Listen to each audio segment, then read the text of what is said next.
Bien, merci d'être venu encore. Ce soir, c'est un sujet assez particulier. Je me suis laissé charmer par ce livre, parce que c'est un livre où on parle de la terre, de la géographie, de la montagne et des hommes et de l'Iran. Autour de tous ces problèmes fondamentaux, les éléments de la nature, si je peux dire, essentiels. Et nous avons ici une habitude. L'auteur vient présenter son livre pour essayer d'en vendre, d'accord, mais de le partager. Mais aussi le plaisir de parler, Bien sûr. discuter. Et nous posons deux questions seulement aux auteurs. Pourquoi ce livre? C'est quoi ce livre? Pourquoi ce livre? C'est quoi ce livre? D'accord. Alors déjà, merci infiniment d'être là ce soir. Je vous cède la parole. Merci beaucoup. Merci d'être là ce soir. Bonsoir à tous. Je vais évidemment répondre à vos questions. Mais avant ça, juste, j'aimerais un tout petit peu me situer pour vous dire d'où je parle, d'où je vous parle, puisque comme vous le voyez, je ne suis pas iranienne moi-même et j'ai néanmoins un lien affectif intense avec votre pays. Voilà. Donc en fait, je dis souvent que je suis à la distance de la cousine par rapport à l'Iran. Puisqu'il y a une cinquantaine d'années, en fait, la petite sœur de ma mère, ma tante, qui était étudiante aux langues orientales et qui vivait à Paris, et elle s'est laissée charmer pour le coup par un Iranien qui faisait des études à Paris, des études de cinéma. Voilà, il était le fils aîné d'une famille de Bazari et je pense que ça se faisait à l'époque du Shah d'envoyer comme ça un fils aîné étudier. Ils se sont rencontrés. Elle est tombée amoureuse de lui et puis ce côté oriental lui plaisait aussi. Elle étudiait l'hindi, le chinois, etc. Voilà, ça lui plaisait énormément. Donc c'était vraiment un électron libre, hein, mon oncle, par rapport à sa famille qui était plutôt conservatrice, plutôt une famille de commerçants. Lui, il étudiait le cinéma, il avait les cheveux longs, il était sartrien à fond, etc. Ils ont vécu pendant quelques années à Paris. Et puis ensuite, lui, par contre, il devait rentrer pour s'occuper de sa fratrie. Voilà, et il lui a dit, écoute, c'est fini, tu pourras jamais t'adapter, c'est trop dur, donc c'était bien, mais ça s'arrête là. Mais ma tante n'a pas lâché le morceau, puisque ma tante est extrêmement pugnace, combative, et même un petit peu entêtée, c'est aussi le revers de la médaille. Et donc, elle l'a suivi en Iran. Il pensait vraiment qu'elle allait lâcher. Du coup, au départ, il ne l'encourageait pas du tout à apprendre le persan, par exemple. Elle était très isolée. Les premières années ont été vraiment difficiles, quoique c'était avant la Révolution, mais malgré tout, c'était difficile pour elle, en tout cas. Mais elle a vraiment réussi à faire son trou, à s'intégrer. Et donc, elle a fait souche là-bas, je dirais. Ils ont eu des enfants. Dont une fille qui est ma cousine formidable, qui est l'héroïne de mon premier récit sur l'Iran, qui s'appelle Iran à la paupière du jour. Une cousine donc qui a 4 ans de plus que moi. Et pourquoi cette famille, pourquoi cette cousine, pourquoi à travers lesquelles en fait a commencé mon lien avec l'Iran sont si importants, c'est parce qu'en fait quand j'avais 10 ans, il se trouve que j'ai perdu mon père. Et là, ma famille d'Iran s'est beaucoup investie auprès de moi et de ma mère, puisque je me retrouvais en tête-à-tête avec ma mère finalement. Et voilà, la sœur de ma mère qui était très proche, tout comme moi et ma cousine, en fait il y a une espèce de... C'est un peu en miroir, vous voyez, on était très proches. Ils se sont vraiment surinvestis. Donc de toute façon, on se voyait déjà tous les étés, puisqu'ils venaient tous les étés malgré tout en France, y compris pendant la guerre, ils continuaient à venir.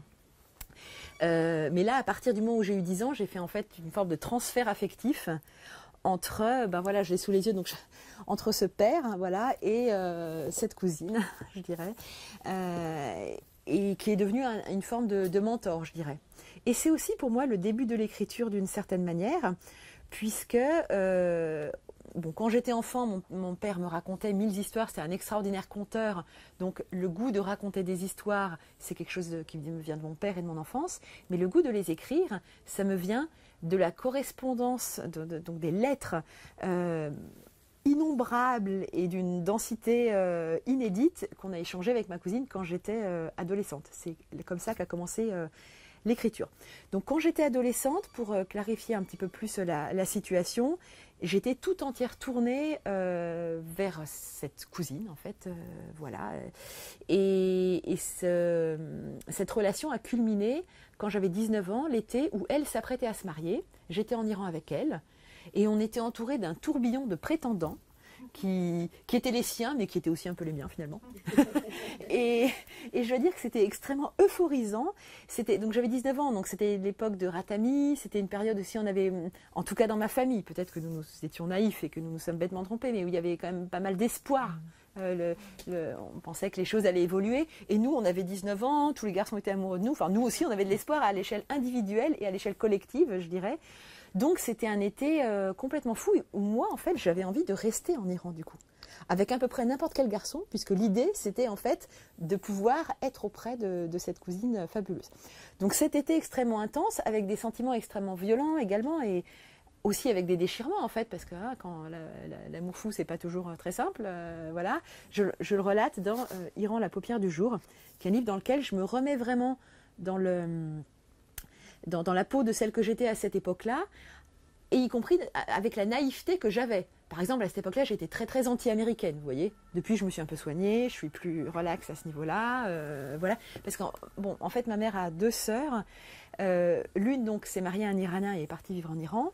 Et l'autre, sa grande sœur, s'est mariée à un juif irakien dont toute la famille avait émigré en Israël quand il avait 14 ans, et qu'elle-même, ma tante, a rencontré quand elle était fille au père en Angleterre, où lui faisait ses études de médecine. Et ils sont allés vivre en Israël, puis en Amérique, aux États-Unis, où elle s'est convertie au judaïsme en plus. Alors je sais que normalement c'est par la mère, dans les synagogues américaines tout est possible. Et donc, dans ma famille, si vous voulez, qui est très petite du reste, et donc très éclatée sur la planète et entre ces 2 pôles, je dirais, j'avais d'un côté ce versant iranien qui me séduisait complètement avec cette cousine dont je viens de vous parler, qui en plus était très maternante, enfin, c'était la grande sœur que je n'avais pas, quoi, voilà. Et de l'autre côté, cette famille américaine, alors qui a aussi une destinée complètement romanesque, mais beaucoup moins rassurante pour le coup. Enfin, vraiment avec beaucoup de problèmes. Et donc, alors que personne ne me demandait de choisir, moi, j'avais la sensation qu'il fallait que je, entre guillemets, choisisse mon camp, ce qui était un peu bête, mais quand on est adolescent, on vit des sentiments un peu exacerbés.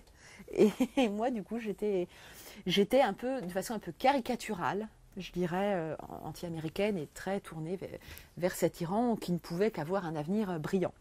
Donc après cet été où j'ai eu 19 ans, toujours pour vous dire du point de vue duquel je vous parle, donc après cet été où j'ai eu 19 ans, il y a eu une forme de rupture en l'occurrence avec ma cousine, jamais totale, et voilà, mais elle s'est mariée, elle a eu des enfants et j'ai commencé à être un petit peu moins importante dans sa vie, ce que j'ai vécu comme une forte injustice, mais je ne me suis pas détournée de l'Iran pour autant. Je dirais que j'ai pris un recul salvateur en fait sur la situation, pour moi aussi me faire mon propre point de vue en fait.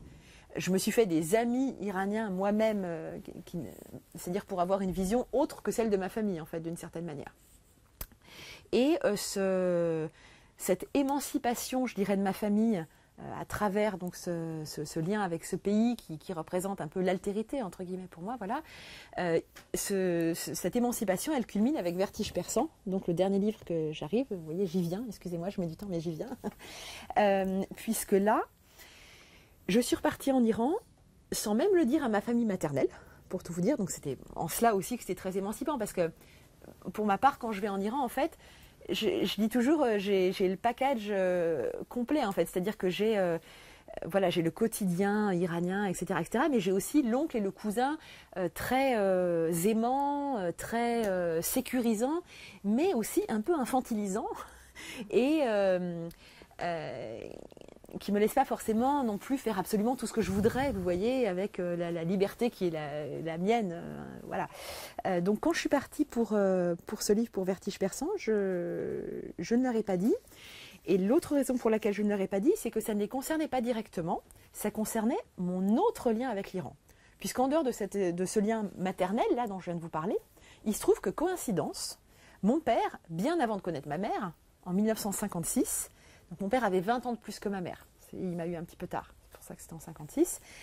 Il était alpiniste, il avait 27 ans, et il est parti faire une expédition d'alpinistes en Iran. Ils ont fait 3 ouvertures, donc dans un massif un peu sauvage qui s'appelle l'Alamkou, au-dessus de Kelardasht, voilà. Et également au Damavand, alors là qui est un peu la star, je dirais, des montagnes iraniennes. Voilà, mais c'était une voie, en fait, qui, à cette époque-là, n'avait jamais été ouverte dans le nord-est, qui aujourd'hui ne se pratique plus du tout, du reste, parce que ce qui était en neige est devenu en glace. Avec le réchauffement climatique, les conditions ont changé. Donc tout ça pour vous dire que mon père, en 56, était parti faire cette expédition en Iran.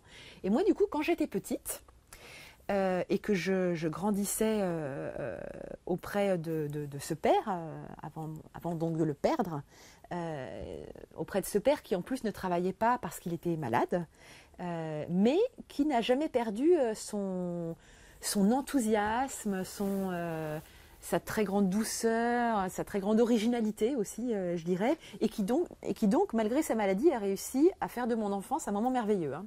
Je l'ai perdu quand j'avais 10 ans, mais avant ça, c'était un moment où on était tout le temps ensemble. J'ai grandi dans un foyer peut-être un petit peu différent de ce qui se faisait dans les années 80, où en fait, la personne qui s'occupait le plus de moi, c'était mon père, si vous voulez. Ma mère, elle était infirmière, elle travaillait beaucoup, beaucoup. Et donc, c'était lui qui m'élevait le plus. Et il me racontait tout le temps des tas d'histoires merveilleuses. Et il y avait des petits bouts d'Iran dans ces histoires, en fait. Vous voyez ? Alors, après, il transformait beaucoup. Hein. Il avait une grande imagination, c'était très romanesque, etc. Et il avait également fait un film, en fait. Quand il est parti en 56 avec ses compagnons donc en Iran, avec son Super 8, si vous voulez, ils avaient filmé un film qui s'appelle Vertige persan au singulier, qui est extrêmement abîmé, hein, maintenant c'est des espèces de bribes de films, si vous voulez, voilà. Mais donc j'avais vu des petites bribes de ce film-là. Alors comme c'est très répétitif et que c'est principalement la marche d'approche, parce qu'après quand c'est en altitude c'est plus dur de filmer, moi ça ne me faisait pas spécialement vibrer, mais en tout cas j'avais ça, quoi, si vous voulez. Et quand je l'ai perdu quand j'avais 10 ans, bon alors après il y a eu cette adolescence dont je vous ai parlé, etc. etc. Mais bon, voilà, je pense que quand on perd un père jeune avec lequel on avait une relation très fusionnelle, on se dit toujours qu'on a envie d'en savoir un peu plus sur lui, quoi. On a envie de creuser un peu, de se dire mais qui était-il vraiment en dehors de ce père fabuleux qu'il était, quoi, d'en savoir plus en fait. Et donc, comme en plus j'avais cet autre lien avec ma famille maternelle, avec l'Iran, vous voyez, je me disais mais les planètes sont alignées, il faudrait que je retourne en Iran, mais en montagne, sur ces traces. Vous voyez, alors que ma famille maternelle, eux, ils ne sont pas alpinistes. Donc il fallait que je trouve une manière de le faire, et en fait, ça a été rendu possible. Je vais vous expliquer après. Et donc, je suis partie en Iran accompagnée de Zoré Ofori, qui est la première iranienne guide de haute montagne. Donc en plus, ça prenait une toute autre dimension, enfin, vous voyez. Et je suis partie sur ces traces, donc comme je vous le disais, et c'est pour en venir là, sans en parler au départ à ma famille, je les ai appelés une fois que j'étais à Téhéran, et je leur ai dit... je fais mon aventure et à la fin on aura 3 jours où là on va être ensemble et bien sûr voilà, donc tout ça pour vous dire qu'aujourd'hui j'ai ce rapport là un petit peu plus tout de même avec un peu plus de recul critique, quoi, je veux dire, par rapport à cette famille. Donc pour résumer, je ne suis pas iranienne, je n'ai pas de sang iranien, mais j'ai ce regard à la distance de la cousine, qui n'a évidemment pas la légitimité de celui des Iraniens. Donc, quoi que je dise pendant ce petit temps qu'on passe ensemble, n'hésitez pas à corriger ou à nuancer ou à enrichir mes propos, puisque j'ai bien conscience que je regarde de l'extérieur avec un regard un peu magnétisé, hein, aimant, et en même temps que j'essaye d'un petit peu distancer. Et alors, la première question, après cette très longue introduction, c'était « Qu'est-ce que c'est que ce livre ?» hein, c'est ça ? Si je devais le dire en 2 mots, je dirais que pour moi, c'est une tresse. Dans Iran, la paupière du jour, le précédent, j'avais l'impression d'un collier sur lequel j'enfilais des perles. Vous voyez, c'était les perles du souvenir, hein, puisque je raconte cet été de quand j'avais 19 ans, à travers 52 lieux, donc 52 perles que j'enfilais sur le fil narratif, vous voyez. Pourquoi 52 ? Parce que je pense que vous vous souvenez, quand le général Soleimani a été assassiné à Bagdad, après Trump avait dit « J'ai une liste de 52 lieux importants pour l'Iran et la culture iranienne que je n'hésiterai pas à bombarder si jamais il y avait des représailles, etc. etc. » Et là, il y avait des voix en Iran, et aussi en France, je pense, qui ont dit « Mais les lieux importants pour la culture iranienne ne sont pas importants que pour l'Iran, ils sont importants pour l'humanité entière. » Moi, bien sûr, j'avais été très touchée par ça, voilà. Et ça m'avait donné la structure de mon livre, en fait. Je m'étais dit, je vais du coup, raconter cet été en 52 lieux qui ne sont pas évidemment les 52 lieux à bombarder, qui ne sont pas les 52 lieux les plus importants touristiquement parlant et même historiquement parlant de l'Iran, puisqu'en fait moi quand j'y vais c'est tout le temps l'été si vous voulez, avec un oncle qui n'a pas du tout envie dans la grande chaleur de l'été d'aller se balader à Cachan ou je ne sais où, enfin si vous voulez, donc c'est plus mes lieux dans Iran la paupière du jour, mes 52 lieux, ça va être le bord de la piscine, sur le toit, dans la voiture de je ne sais quel prétendant, dans le salon de je ne sais quel autre. C'est ça les lieux de la paupière du jour. Et ces lieux, donc, comme je vous le disais, c'était des perles que j'enfilais les unes après les autres sur un collier. Ici, comme je vous le disais, ce livre, c'est une tresse parce que j'avais l'impression d'avoir 3 fils narratifs dans mes mains, vous voyez. Alors, l'un des fils, c'était l'expédition de 1956 de mon père, que j'essaye de restituer. Alors, je me suis documentée, bien entendu. Hein, il y a ce film, ces bribes de films dont je vous ai parlé. Il y a des carnets de courses. Il y a des articles qui ont été écrits dans la revue du CAF, du Club Alpin Français. Voilà. Au niveau des dialogues, il y a un peu de recréation de ma part aussi, bien entendu. Donc, j'avais ce fil-là. L'autre fil, un peu en miroir, c'est moi, mon propre voyage avec Zoré Euphorie en 2021 sur leurs traces. Voilà. Et au milieu, le 3e fil, c'était, je dirais, mon voyage intérieur, ma quête mémorielle à la rencontre de mon père, quoi. Voyez. Et j'ai essayé d'entrelacer ces 3 fils de la façon la plus harmonieuse possible. Enfin, ça, c'est vous qui pourrez le dire si vous lisez le livre, je ne sais pas. En tout cas, c'était mon objectif.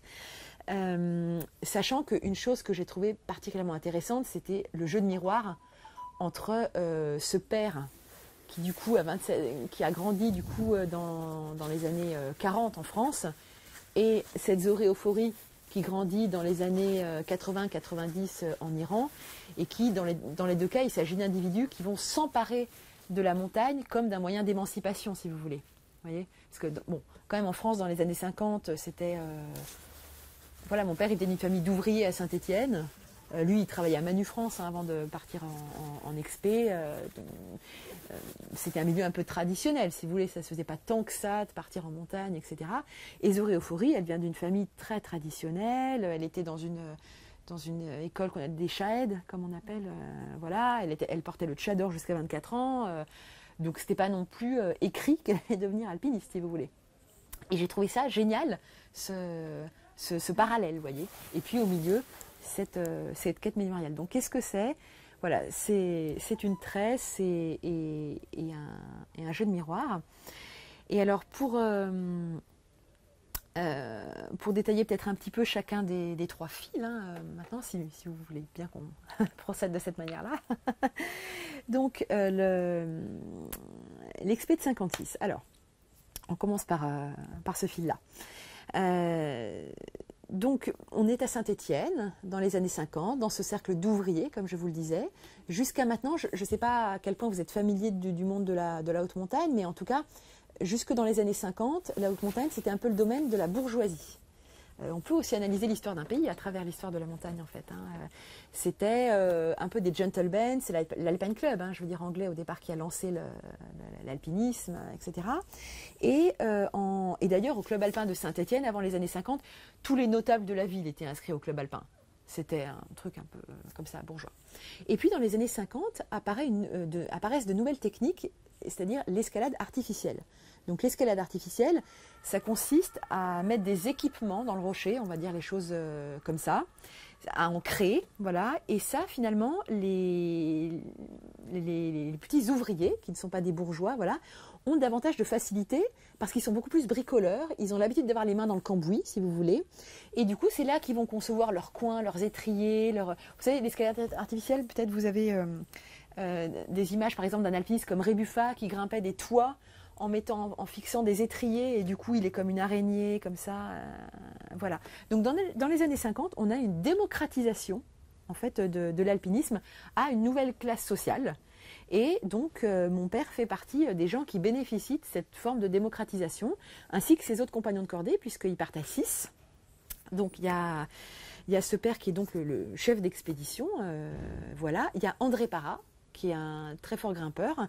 D'ailleurs, il y a des tas de voies para dans les Préalpes, notamment, voilà, qui est un peu le crack de l'expédition, qui va être son compagnon de cordée, parce que dans une expé comme ça, vous avez quand même souvent un peu une cordée de tête Et tous les membres sont absolument nécessaires, mais d'autres peuvent être un peu plus en soutien, vous voyez. Si vous avez suivi l'histoire de l'Annapurna dans les années 50, par exemple, hein, vous aviez 4 alpinistes de génie, hein, je dirais, voilà, Lachna, Herzog, Terray et Rebuffa, mais vous en aviez toute une cohorte d'autres pour leur monter des équipements, pour aller les secourir, des choses comme ça. Donc, parmi les 6, je dirais que la cordée qui allait être en tête, et tout le monde le savait, ça devait être André Parra et mon père. Dans ces cordées de tête, il se passe des choses intéressantes. Il ne faut pas trop idéaliser le monde de l'alpinisme, hein. Il y a aussi des rivalités. Voilà. Et mon père et André Parra s'accordaient, mais rivalisaient aussi en même temps. C'était 2 personnes complètement différentes. Mon père, très très sociable, voilà, et également un peu frimeur. Alors après, il va mûrir. Moi, quand je vais le connaître, il aura plus de 50 ans, donc ce sera autre chose, vous voyez. Mais à cette époque-là, un peu frimeur, et puis avec une imagination débordante, et une petite tendance à prendre ses rêves pour la réalité aussi. Donc ce côté-là. André Parra, alors au contraire, l'honnêteté et la rigueur intellectuelle incarnée, voilà, plutôt taiseux.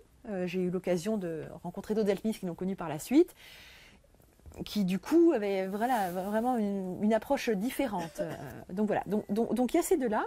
J'ai pu interviewer André Parra, qui est toujours vivant, mais qui est très âgé, à travers l'intermédiaire de son épouse, en fait, Michel Parra. Donc c'est aussi comme ça que j'ai pu me rendre compte des choses. Je vous avoue que c'était d'ailleurs un peu impressionnant pour moi quand je lui ai envoyé le livre. Je me demandais un peu ce qu'elle allait ressortir de... Voilà, et en fait, elle m'a félicité et dit que mon père aurait été très heureux de ça et que j'en avais fait un portrait juste. Donc j'étais heureuse de ça parce que je ne voulais surtout pas faire une espèce d'agiographie dégoulinante de mon père, vous voyez, faire comme si c'était un saint homme et un hommage qui n'y aurait pas rendu hommage à lui-même, à une espèce d'idéalisation de lui, vous voyez. Or, le véritable amour consiste à aimer même les défauts de ceux qu'on aime, n'est-ce pas? Donc je voulais également en rendre compte. Je l'ai fait et j'ai également rendu compte j'espère, des qualités d'André Parra. Il y en avait 4 autres, donc que vous découvrirez peut-être dans le livre. Il y en a un qui m'a toujours beaucoup touchée, c'est Amos Bagel-Feriches, qui était un grand ami de mon père au départ, qui lui était issu d'une famille juive, donc il avait encore sa mère, mais son père et sa famille avaient été décimés en fait dans les camps, voilà. Et il était architecte à Paris, lui, pour le coup. Voilà, c'était un petit peu un élément rapporté. Et il s'était joint à l'expédition. Et d'ailleurs, c'est extrêmement drôle parce que, donc, il était. Au départ, c'était un juif séfarade, si vous voulez. Et en fait, dans les documents que j'ai, où du coup, chaque candidat se présente pour candidater, pour faire partie de l'expédition, il faut dire quelles sont les qualités, quelles qualités pouvez-vous apporter à l'expédition, quelles compétences. Et du coup, lui, il était censé être l'interprète. Alors, je me demande bien, pour un juif marocain, comment il aurait pu être interprète en Iran. Mais enfin, en tout cas, voilà, il y avait une espèce de flou qui régnait. Voilà, et ils sont partis. Et ils sont partis, je vous les ai amenés, regardez, guidés par ces cartes, qui étaient donc des cartes à la peinture, qui sont complètement fausses. Le nord et le sud sont même inversés. La plupart des altitudes sont complètement fausses, c'est-à-dire je peux peut-être vous les faire passer si vous voulez jeter un petit coup d'œil.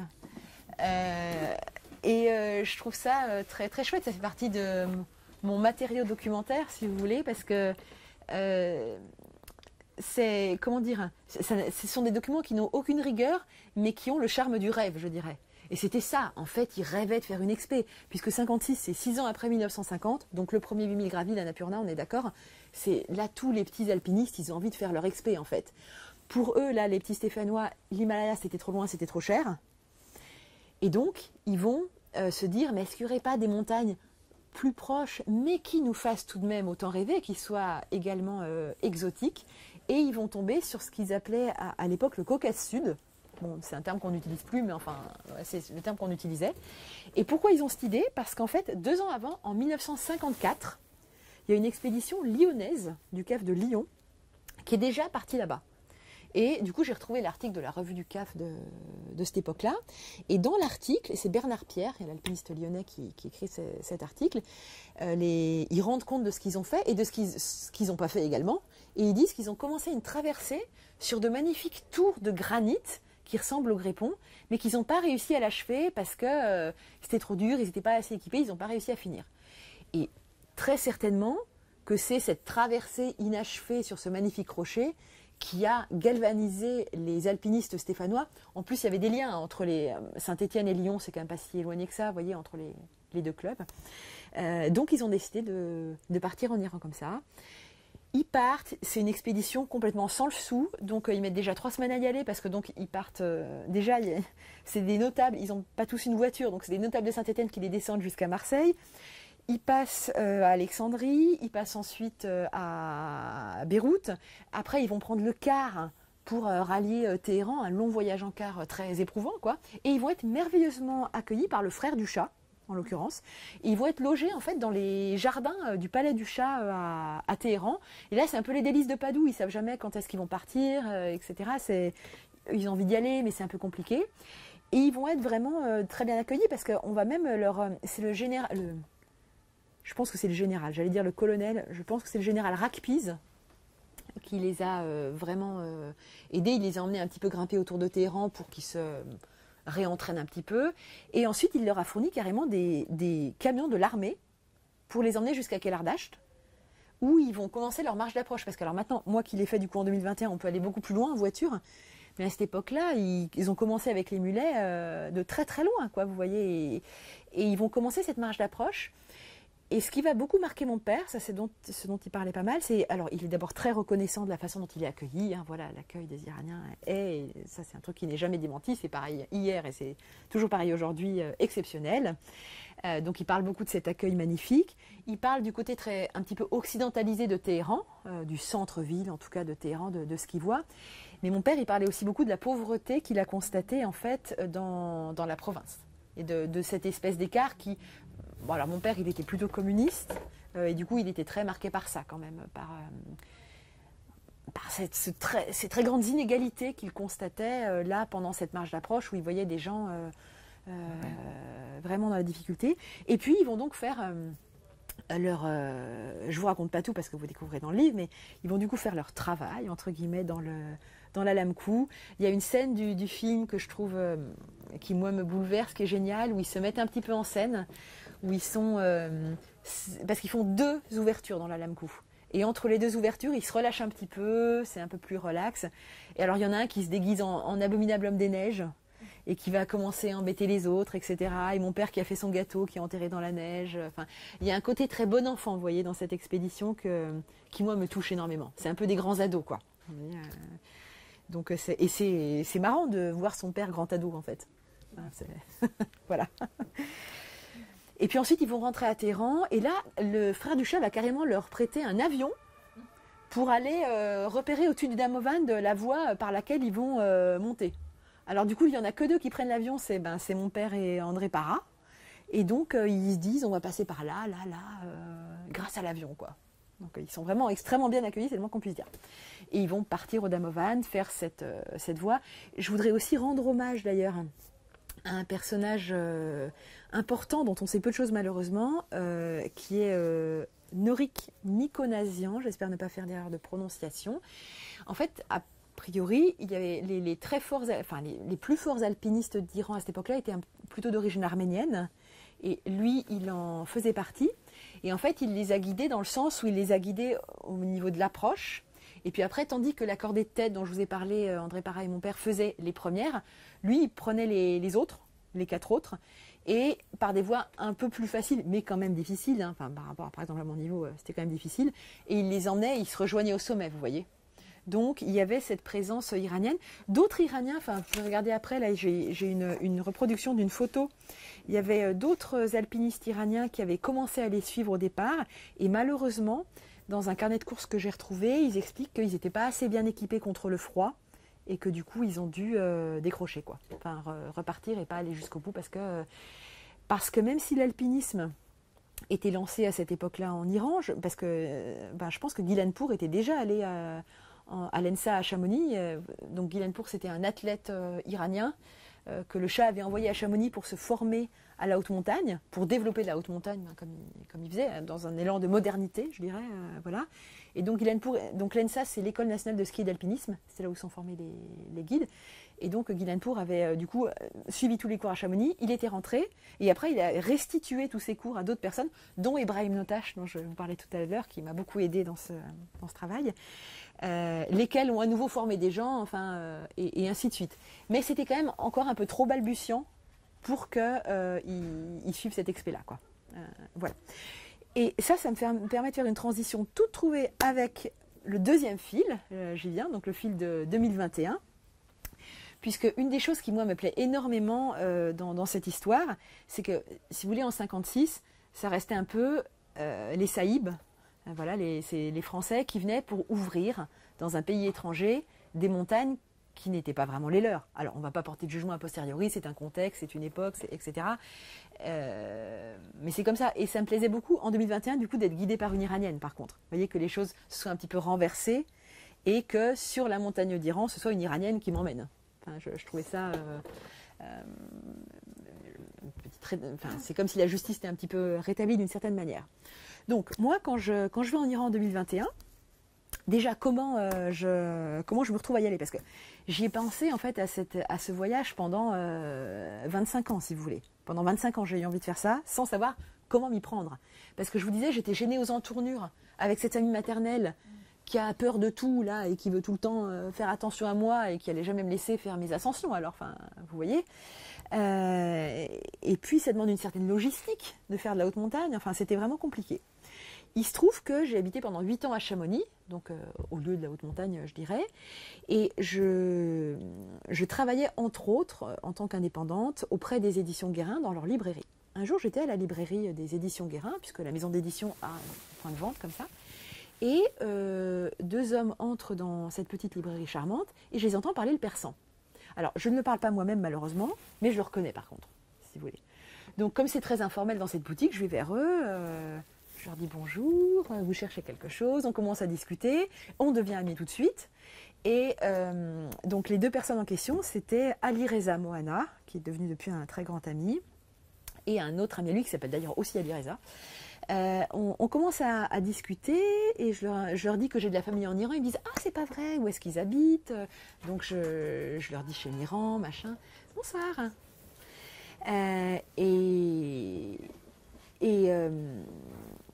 Et on commence à discuter comme ça. Et puis au bout d'un moment, Ali Reza Mohana, dont je viens de vous parler, me dit est-ce que Charlie Buffet est là? Donc Charlie Buffet, c'est l'éditeur de chez Guérin, mais en fait, il n'est pas du tout toujours à Chamonix. Voilà. Alors je lui dis non, il n'est pas là. Mais je sais que quand on me pose cette question, souvent c'est que les gens, ils ont un projet de livre. Ils ont un petit secret pour Charlie, voilà. Alors j'avais très envie de connaître ce secret, donc je lui dis il n'est pas là, mais pourquoi tu as envie de lui dire quelque chose? Et là, il me dit oui, c'est un secret, ne le dis à personne. J'ai le projet d'un livre sur l'Alamkou. Donc lui, son projet, Ali Reza Mohana, ce livre n'est toujours pas paru malheureusement, mais j'espère qu'un jour ça marchera. C'est de faire un livre. Alors en plus, il a beaucoup d'ambition. Alors c'est un monument, ça va être un monument ce livre le jour où il paraîtra sur ce massif de l'Alamkou. Donc je sais que les Iraniens sont beaucoup plus fiers du Damavand, mais en réalité, d'un point de vue strictement alpinistique, l'Alamkou est plus intéressant. Il y a beaucoup plus de voies d'escalade, etc., etc. Et du coup, il voudrait faire alors lui, c'est un ouvrage documentaire, par contre. C'est pas son histoire avec l'Alamkou.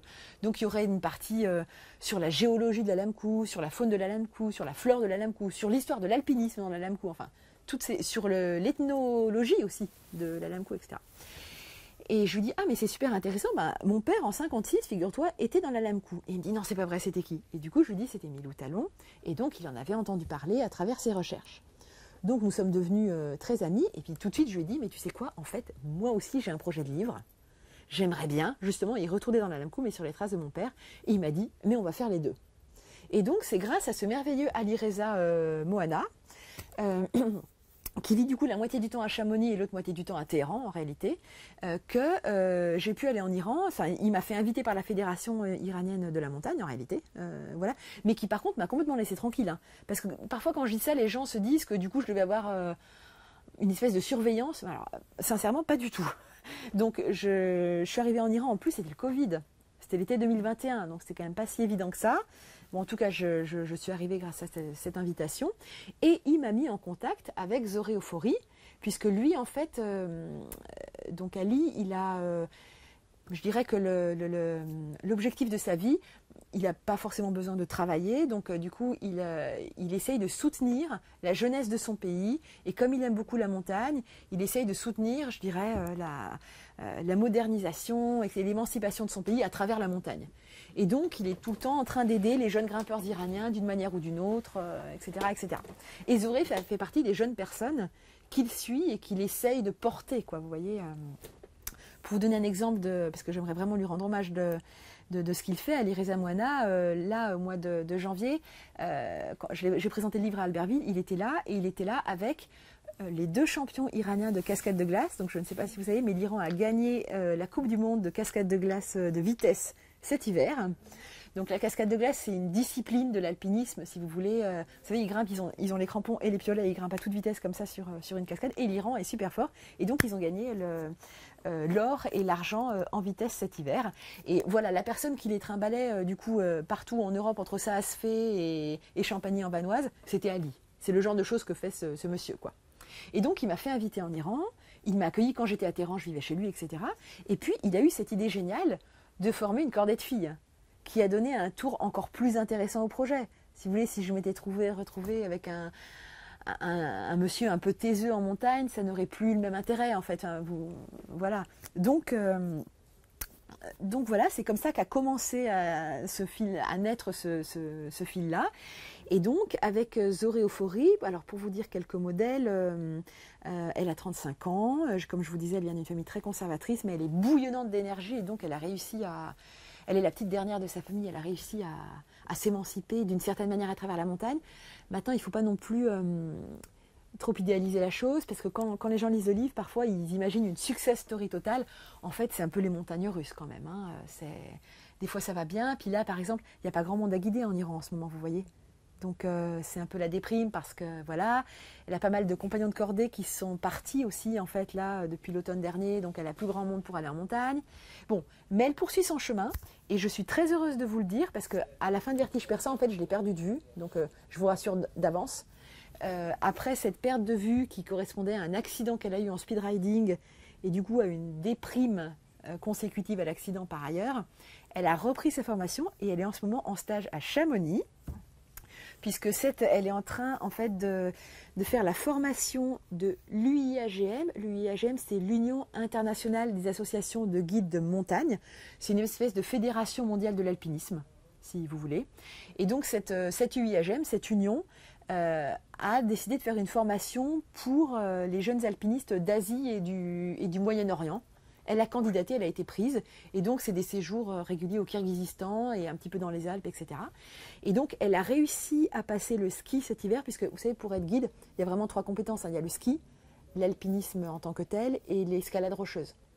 Et donc elle a déjà l'alpinisme en tant que tel, et elle a eu le ski cet hiver, ce qui n'était pas gagné du tout, puisqu'elle a commencé le ski à 24 ans. Voilà. Et là, elle est en train de se préparer pour l'épreuve de rocher. Voilà pour cet autre fil-là, et peut-être pour vous détailler un tout petit peu plus à quel point c'est symétrique ou dissymétrique, on n'a pas non plus refait... Enfin, j'ai pas pu refaire tout ce qu'ils avaient fait eux, si vous voulez. Parce que d'abord, c'était des très très forts grimpeurs, et moi, même si j'ai été, excusez-moi, portée par Zoré, malgré tout... C'était quand même vraiment une cordée de pointe, quoi, si vous voulez. Donc je ne pouvais pas faire exactement pareil. Mais dans l'Alamkou, ils ont fait donc d'abord une traversée sur, pardon pour ma prononciation, hein, Dandanejda, les dents de dragon. Voilà. Enfin, du trône de Salomon, Dandanejda, ils sont redescendus après. Et après, ils ont fait Aftran, de l'autre côté, qui est un autre sommet. Et moi, ce que j'ai fait, c'est que je suis montée au trône de Salomon, Tarti Soleiman. Voilà. Sans faire la traversée qui a suivi. Mais je peux vous dire que j'ai déjà tout donné. Voilà. Et puis, au Damavand, alors expérience complètement différente, parce que dans la Lamkou, on était juste toutes les deux. C'est beaucoup plus sauvage. Enfin, vous voyez, voilà. Au Damavand, au mois d'août, on est passé par la voie normale. Bon, on n'était pas toutes les deux, hein.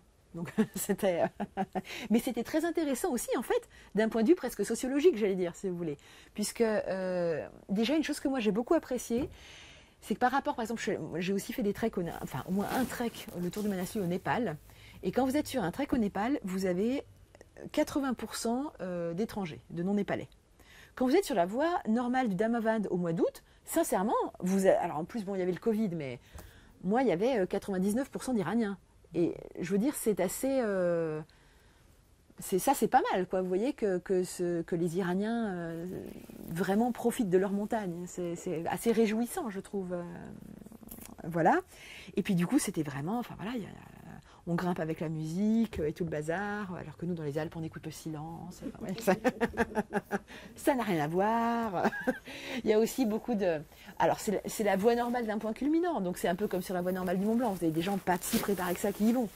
Donc, vous avez un peu des choses acrobatiques et abracadabrantes, mais c'est tout à fait intéressant à observer également. Et puis finalement, quand vous arrivez au sommet, peut-être certains d'entre vous, vous y êtes déjà allés.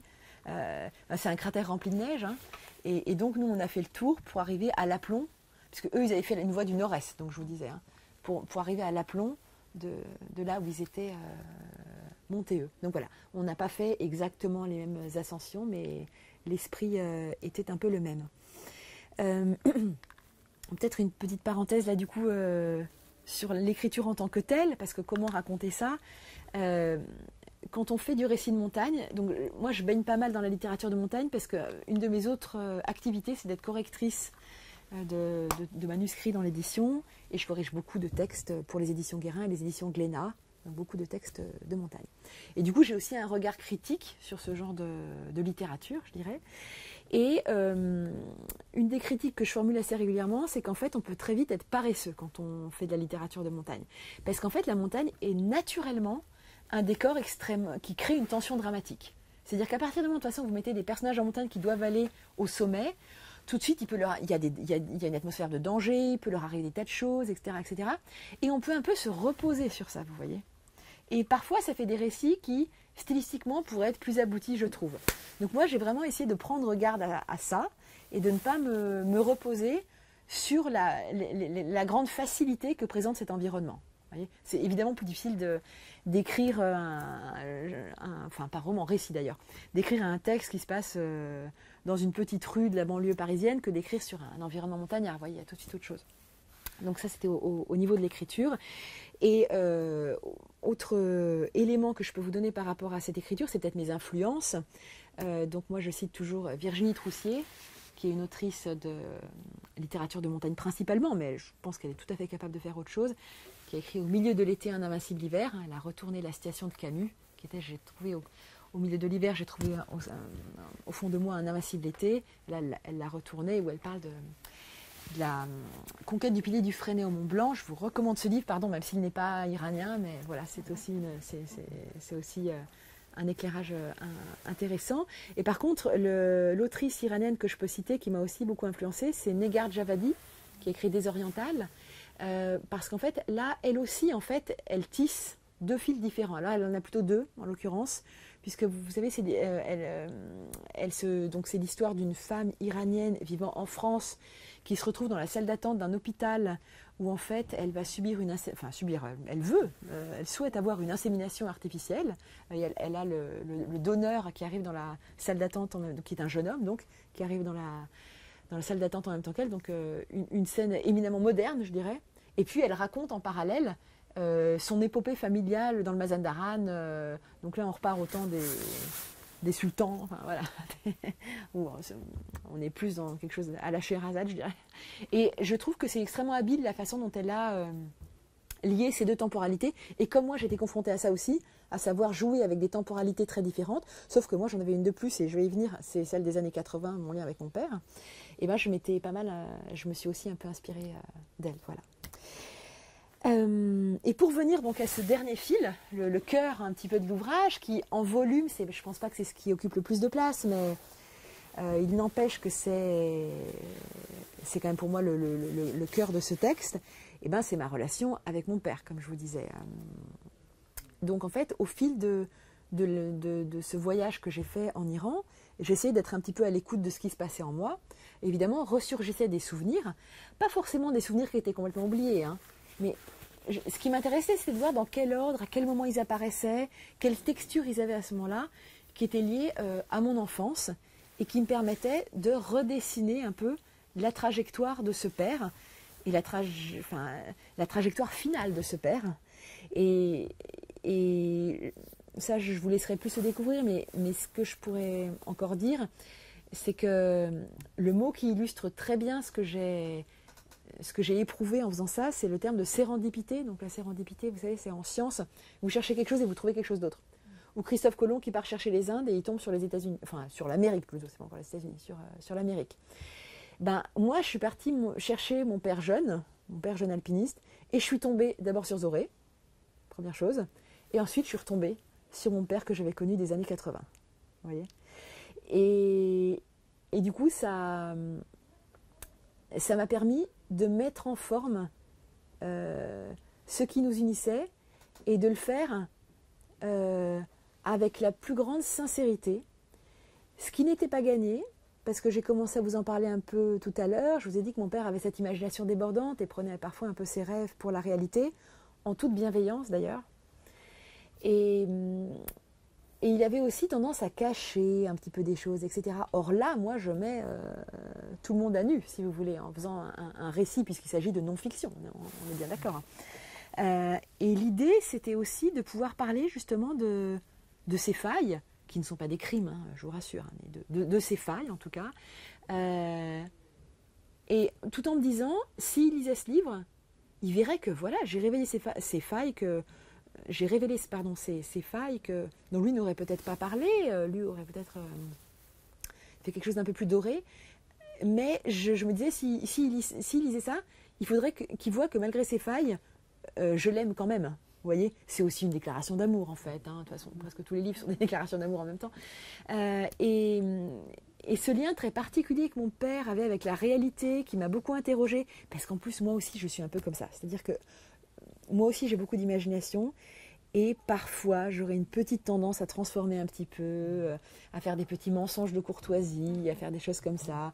Et comme j'ai un père qui était un maître mensonge de courtoisie et fable, j'essaye du coup de me surveiller et de travailler là-dessus. Et finalement, c'est aussi intéressant.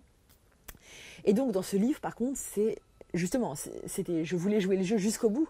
Donc, être vraiment dans la sincérité absolue.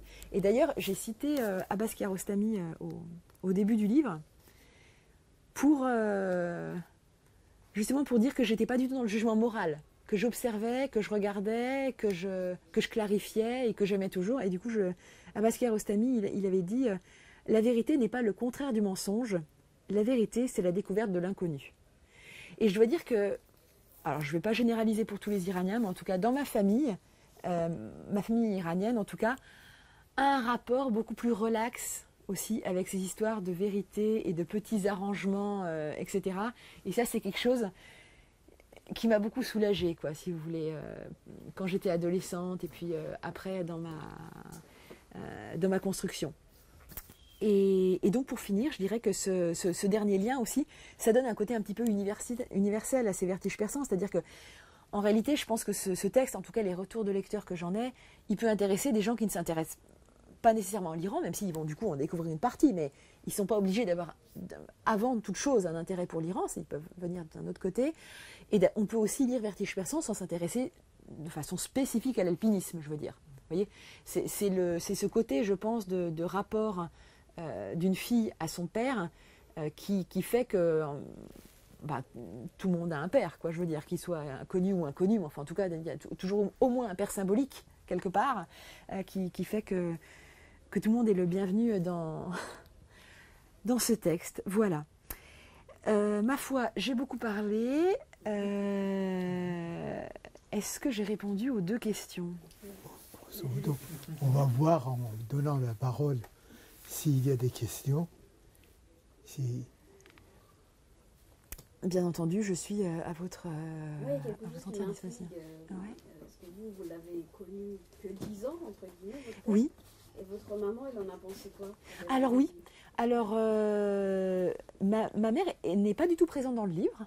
Oui. J'ai fait bien attention justement à cela. Alors, pour lui rendre hommage d'abord, je tiens à dire que j'ai écrit précédemment mon premier livre. En fait, c'est un livre en littérature jeunesse qui s'appelait Tourterelle et qui lui était dédié. Donc voilà, c'est pas que parce que ma mère n'est pas présente dans le livre, mais ça ne veut pas dire qu'elle ne compte pas ou je ne sais quoi.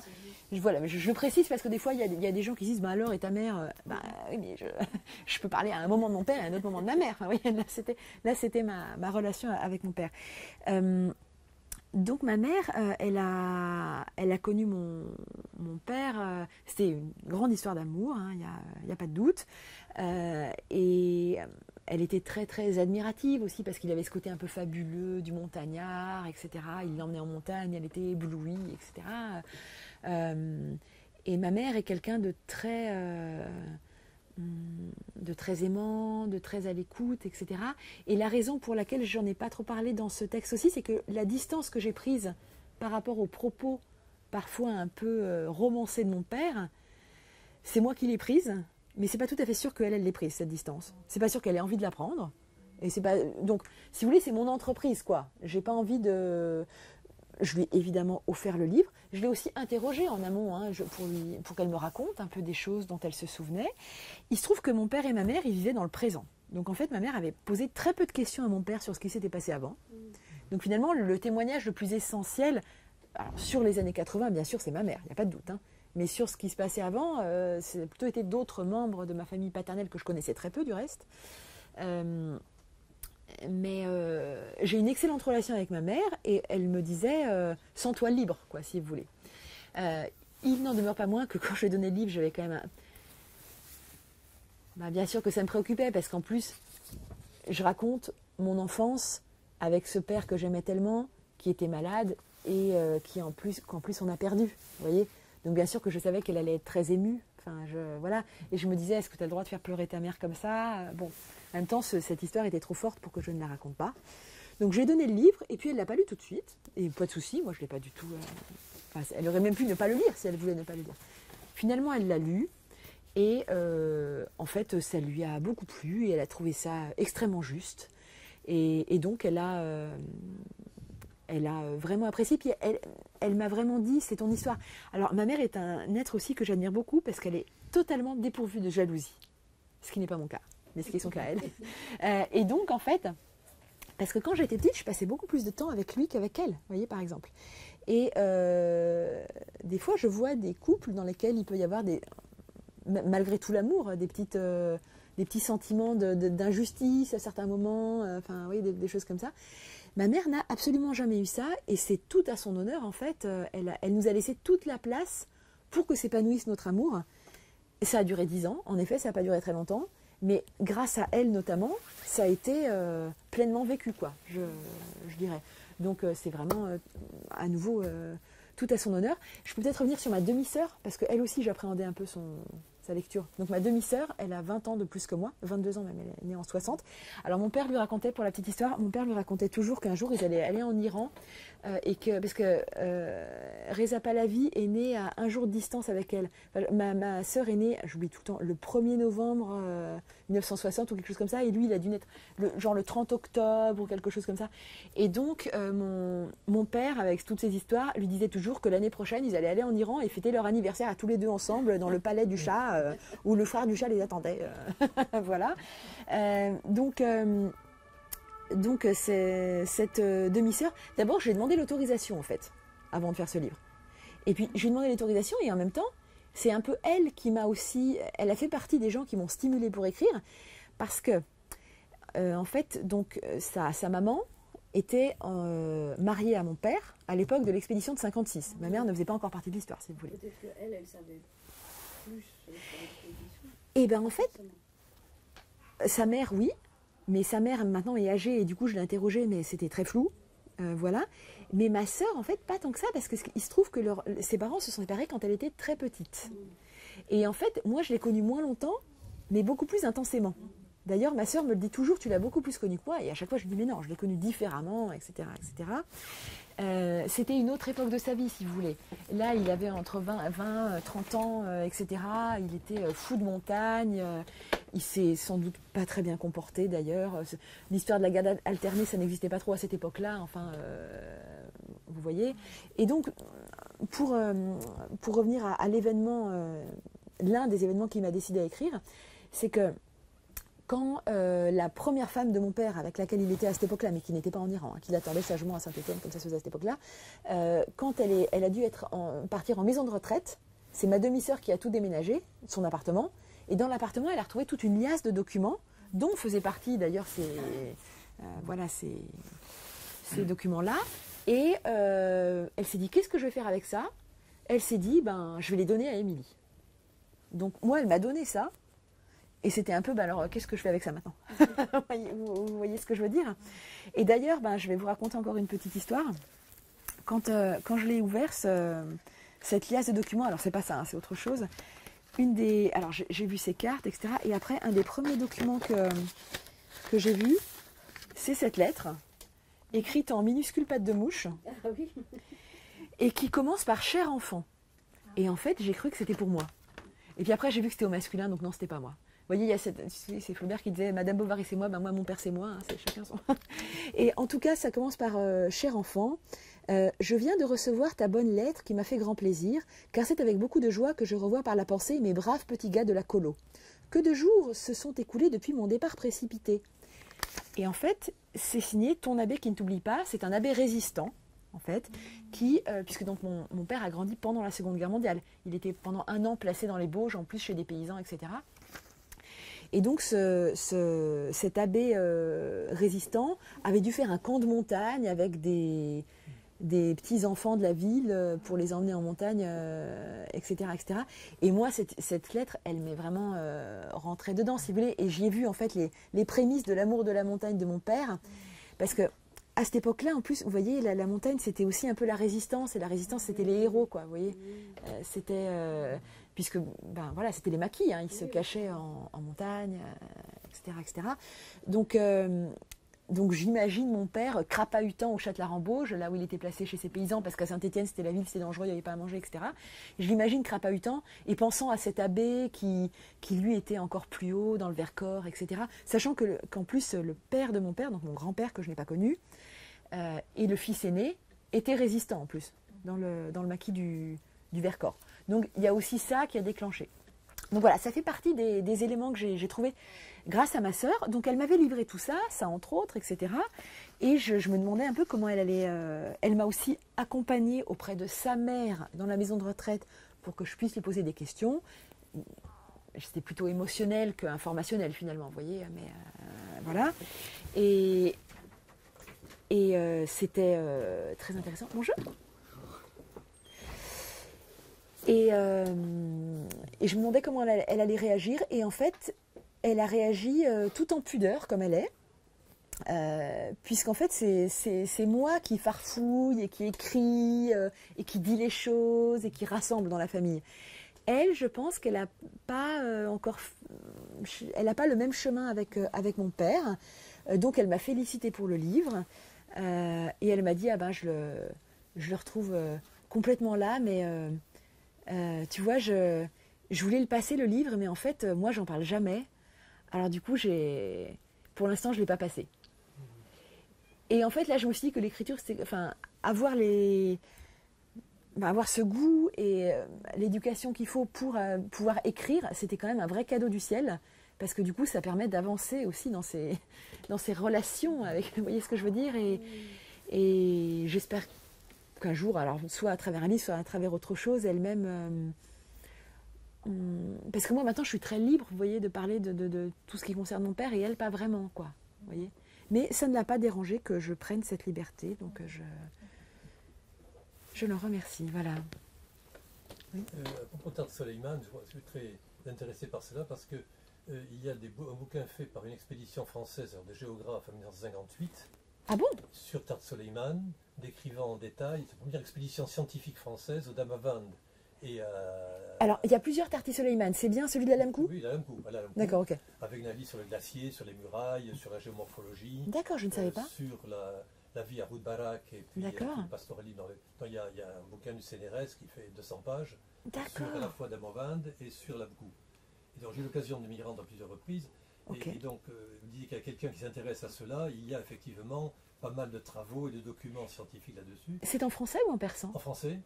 Et c'est traduit en persan aussi, par un collègue géographe qui a traduit ça il y a maintenant une trentaine d'années. Donc il y a une version persane de ça aussi. Je prendrai les références. Oui. Il est très possible qu'ils connaissent déjà, mais je les prendrai. C'est possible qu'ils les connaissent. Et alors, vous me disiez sur la résistance, je suis allé plusieurs fois à Roud Barak et à Lamkou. C'était un des lieux de la résistance des maquisards, entre guillemets, à l'époque du Shah. Ah oui, d'accord. Et entre autres, il y avait, et j'ai été contacté il n'y a pas plus tard qu'il y a un an, par le fils d'un des premiers villageois qui était guide de montagne au sens guide de Chamonix au 19e siècle. Oui, tout à fait. Qui accompagnait avec des mulets les montagnards. Et Ali Mahmoud Frazi est décédé et son fils m'a contacté parce que j'avais une photo de moi dans son livre d'or, dans sa... D'accord. Et donc, par hasard, il m'a retrouvé.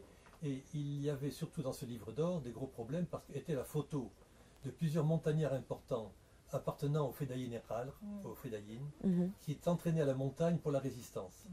Et chose intéressante, quand en 72, je suis monté sur ce qui date de le refuge, il n'y avait pas de refuge. Pourquoi pas de refuge? Il m'a dit mon copain, parce que c'était peu de temps après l'attaque de Siakal, qui était une attaque des Fedayin du peuple contre une gendarmerie. Ils sont échappés aux gendarmes et sont passés par où? Par la montagne. Il y avait donc beaucoup de complicité chez les paysans et les bergers et les montagnards. Et comme c'était un de ces militants politiques montagnards qui avait contribué à construire le refuge d'altitude, la police a pensé... Le refuge de Sochal, donc de Alam Chal. Alam Chal. Et il n'y avait plus qu'à jeter, il n'y a plus que le socle. Le reste a disparu. Pourquoi? L'aviation du Shah avait bombardé le site pensant qu'ainsi il ne pourrait pas trouver refuge et mourrait de froid dans la montagne. Incroyable. Donc, il y a toute une histoire à Roud Barak en interrogeant les anciens sur la partie de résistance à cette époque-là et aussi sur les vieilles familles des montagnards. Enfin, il y a sur Roud Barak, qui était le Chamonix iranien, maintenant c'est autre chose, il y a mille choses. On s'en verra. Mais bien entendu. Mais après, l'idée de cette montagne refuge des rebelles, je dirais d'une certaine manière, elle traverse le livre à plein de niveaux. Et de toute façon, la montagne est un refuge des rébellions, d'une manière générale. Puisque à la fin, en fait, Zoré, vous verrez, elle m'emmène dans un site qui a été creusé à la main par, en fait, à l'époque pré-islamique, a priori, alors j'ai oublié le nom, par justement des populations en fuite, en réalité. Et puis, en fait, je ne peux pas m'empêcher de faire le parallèle également avec l'Algérie, parce que je ne vais pas tout vous dire, mais en fait, Amos Bagal Feriches, dont je vous ai parlé, qui était ce jeune homme d'origine juive, etc., en fait, il interrompt son voyage en Iran. Il est obligé de partir avant la deuxième ascension, parce qu'il est appelé en Algérie. Voilà. Et en Algérie, il va se retrouver à se battre contre des fellahs, mais bon, parce que c'était comme ça, quoi, voilà, dans la montagne, parce que bien sûr, eux, ils étaient éclaireurs, quoi, je veux dire, c'était chasseurs alpins, éclaireurs, etc. Et c'est évidemment également dans la montagne que se cachent les fellahs en Algérie, et il va s'y passer des choses pour lui, en tout cas. Donc il y a toujours ce côté montagne, refuge de la résistance. Et finalement, on se retrouve d'un côté ou de l'autre. Une anecdote qui va notre programme. Au début de la Révolution, les Iraniens, tous les dimanches, sont sur le Tolchal et font la montagne. Et c'était 6 mois le vendredi. après la chute du Shah, j'entendais dans un ravin au-dessus de Téhéran l'International. Qu'est-ce que c'est ce truc-là? On y va voir. Et il y avait une vingtaine de jeunes et il y avait un militant du Toudé, du Parti communiste, qui apprenait à ce groupe comment chanter l'International. Alors je dis, mais attendez, il y a des problèmes quand même, c'est difficile. Il me dit, non, ne vous inquiétez pas. Au-dessus de 2500 mètres, les lois de la République islamique ne s'appliquent pas. Ah mais ça c'est un truc génial, moi j'ai toujours adoré de toute façon. Hein. Déjà quand j'y allais, non pas dans le cadre de Vertige Persan mais auprès de ma famille, tous les vendredis ils sont en montagne. Hein, et... Alors il y a beaucoup d'Iraniens quand ils prennent le pique-nique, ils marchent un petit peu et après ils se posent avec le pique-nique. Bon, voilà. Mais donc ma famille aime bien marcher un petit peu plus longtemps. Voilà. Et là le truc très plaisant c'est que tout de suite on tombe le foulard et voilà. Et c'est parfois un peu extrême. Pour tout vous dire, au début là, de Vertige Persan, quand j'ai rencontré Zoré, on a d'abord fait quelques ascensions autour de Téhéran pour s'habituer l'une à l'autre, faire de la montagne un peu ensemble. Et c'était presque un peu caricatural, quoi. Vous voyez, déjà on arrivait, on enlevait le foulard, on enlevait la ceinture de sécurité dans la voiture, on mettait la musique à fond. Et il y a un déferlement d'énergie que je comprends, je veux dire, hein, mais que j'entends. Mais on allait une fois en montagne avec une de ses amies aussi au départ. Et alors, Zoré Euphorie, pour tout vous dire, elle fait aussi des sports aériens, elle fait du base jump.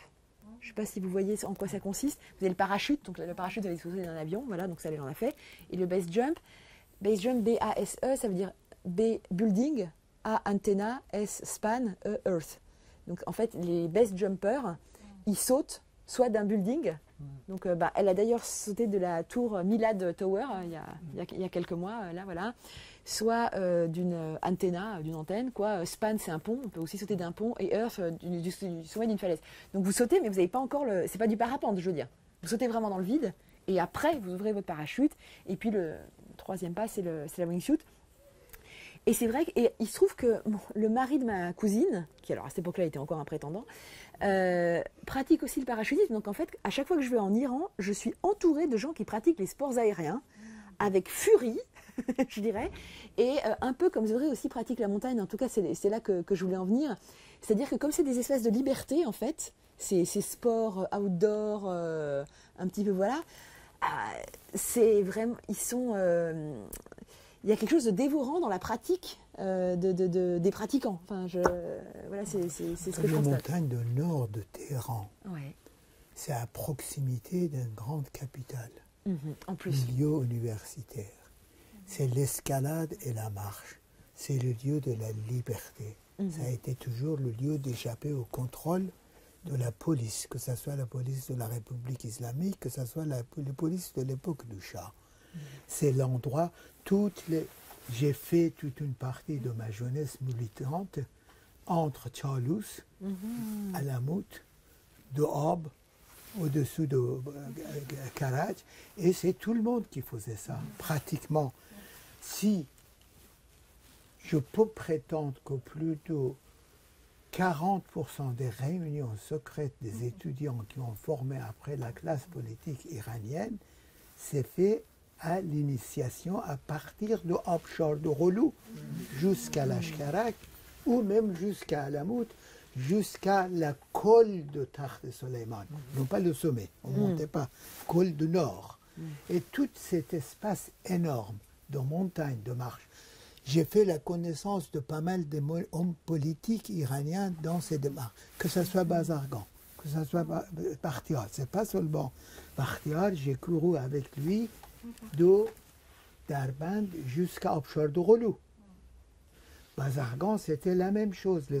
Et j'ai laissé un de mes neveux qui est gelé à Montagne à l'époque où ils avaient fait une réunion.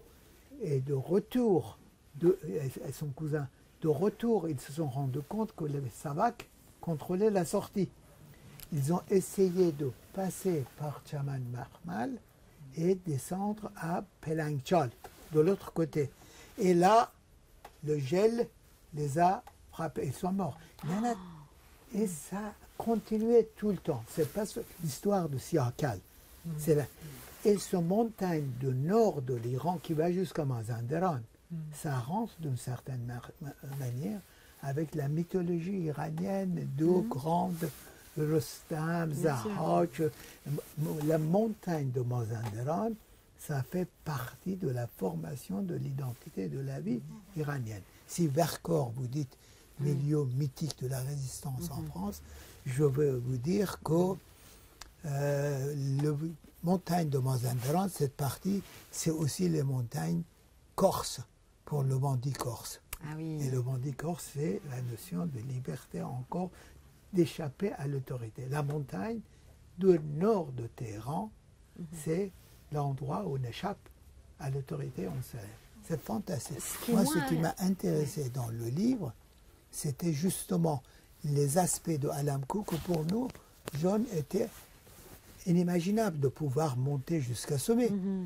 Les rochers granit, mais on bivouaquait au pied.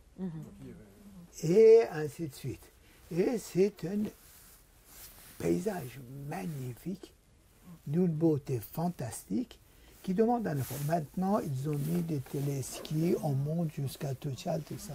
Mais avant, on ne faisait pas ça. Ouais. Enfin. Après, dans l'Alamkou, il n'y a quand même pas trop encore de... Il y a moins d'aménagement. Hein, mais la route est montée dans l'Alamkou. Oui, tout à fait, par rapport à avant, bien entendu. Je suis d'accord. Et peut-être pas... En lisant votre livre, j'ai eu envie de regarder un peu sur les Google, sur les itinéraires qu'il y a maintenant. Et je me suis rendu compte, par exemple, le chemin qu'on va après Yarchal jusqu'à le col Nord, qui fait 2 jours de marche à peu près. Maintenant, c'est fréquenté. Avant, on grelottait pour pouvoir trouver un endroit pour se cacher pendant la nuit. Et en plus, il y avait les fédérations de montagne en Iran. C'était un des endroits, à l'époque du Shah, le plus contrôlé, le plus surveillé. Après, pour la République islamiste. Donc, c'est vraiment un lieu de lutte, de combat. Et j'aurais une question. C'était moins le cas dans les monts Zagros, alors? Pardon? C'était moins le cas dans les monts Zagros, à l'ouest de... Non, le mont Zagros, c'est les gens de tribu. C'est pas les nouvelles... Le focusme, si je veux parler politique, le focusme de l'Amérique latine, où c'est l'intellectuel qui part de la ville et de l'université à la recherche de montagnes, c'est à Mazandaran, c'est pas à Zagros. Je connais très bien aussi Zagros, Charmahal, Bakhtiari, c'est ma région natale. Ça, c'était... Et il y a des tribus de là-bas qui se sont politisées à cause de cette fraternité. Comme les Boïra Ahmadi, il y a eu des soulèvements, on en a pas mal même ici qui sont encore des enfants, des petits-enfants. Mais la montagne a joué un rôle très très important dans la formation même des militants politiques iraniens entre 1949, je dirais, jusqu'à encore aujourd'hui. Jusqu'à encore aujourd'hui, la montagne, le lieu d'échapper au contrôle de la Savak, c'était de monter à Tchalous, pied de Tchalous, et de sortir à Abali.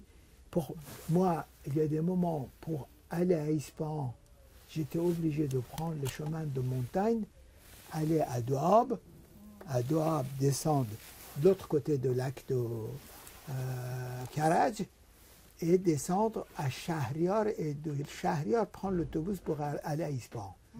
Sinon, tous les autres, il y avait le contrôle. Et c'est courant, encore aujourd'hui, je dirais, le nombre des étudiants qui prennent la montagne pour le moment de liberté et pour faire leur activité militante, c'est des milliers et des milliers, encore aujourd'hui.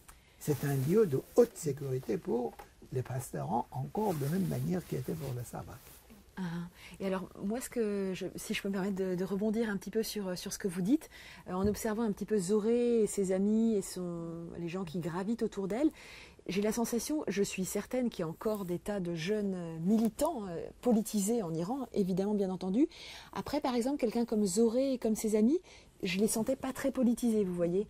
Donc j'ai l'impression qu'il y a aussi il y a peut-être 2 pratiques de la montagne. Il y a aussi une pratique de la montagne de eux où ils ont, en fait, Zoré, elle a plus du tout envie d'entendre parler de politique. Vous voyez, il y a plutôt un espèce de rejet au sein de ces jeunes-là, mais je suis certaine qu'il y a aussi des militants encore. La force de Zoré dans votre livre, c'est qu'elle n'est pas politique, mais elle est intensément politique. Oui. Parce qu'elle échappe à 3 frères ou 2 frères qui font de la montagne. Le papa qui a interdit à la fille de faire de la montagne, et elle va faire de la montagne pour s'affirmer. Et après, elle fait des choses extraordinaires. Je ne sais pas si vous avez vu récemment, il y a une fille afghane qui a fait un parcours. Et ça, vraiment, l'épreuve de monter à la montagne, c'est devenu un moyen de libération pour les femmes. Ce n'est pas nécessaire que ce soit la femme guerriero. Oui, voilà, c'est ça. C'est la femme même qui fait le défi de la montagne.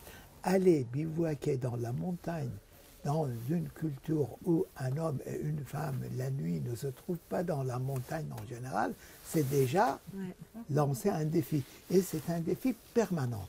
Je dis les montagnes, géographie des montagnes, je parle avec Bernard, avec géographie. Géographie dit Téhéran, c'est géographie au pied de la montagne.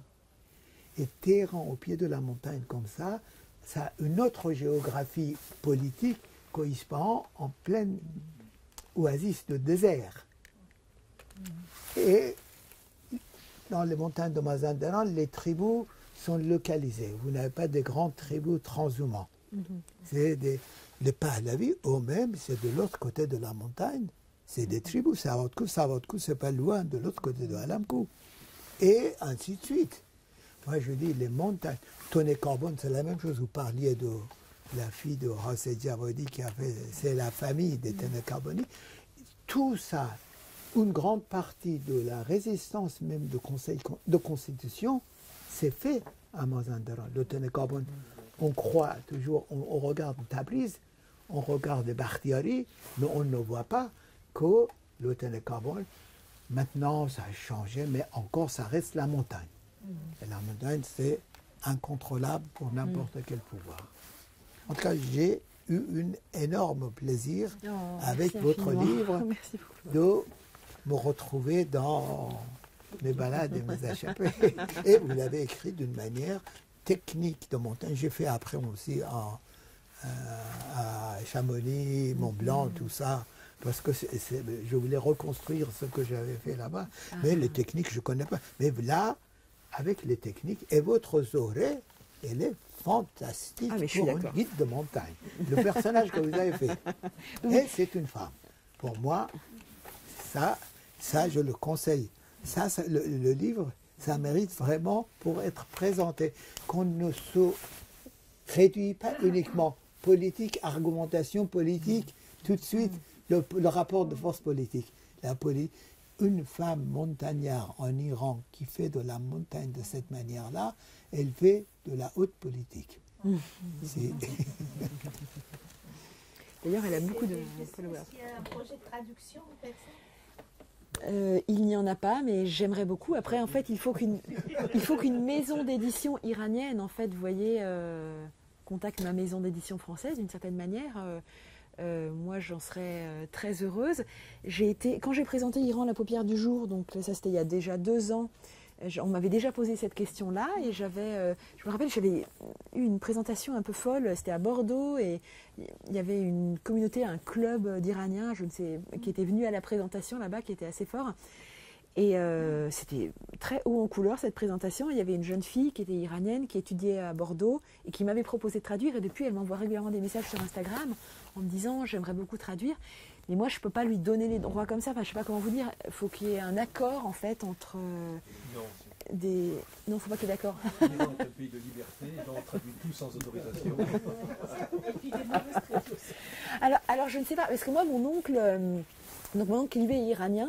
Donc lui, il est plutôt Christophe André, et il a pas mal traduit des livres de Christophe André, vous savez, la méditation active, etc. Et il l'a fait, mais c'est assez peu diffusé. Enfin, c'était à la fois une expérience intéressante, mais en même temps, pour diffuser le livre, c'était un petit peu ardu. Et puis, il l'a fait sans que ce soit très rentable d'un point de vue financier. Mais moi, je serais plus que heureuse que ce livre soit traduit en persan. Ce serait un aboutissement. Et Zoré pourrait le lire comme ça. Parce que pour l'instant, parce que je communique en anglais avec Zoré. Elle parle excellemment bien anglais. Moi, ça va aussi. Et du coup, on communique en anglais. Mais tant qu'il n'est pas traduit, elle peut ouvrir le livre et voir qu'elle a sa photo à la fin, hein, puisqu'on a fini sur Zoré au point levé, voilà. Mais elle ne peut pas le lire encore pour l'instant. Mais si vous avez des pistes, n'hésitez pas à me contacter.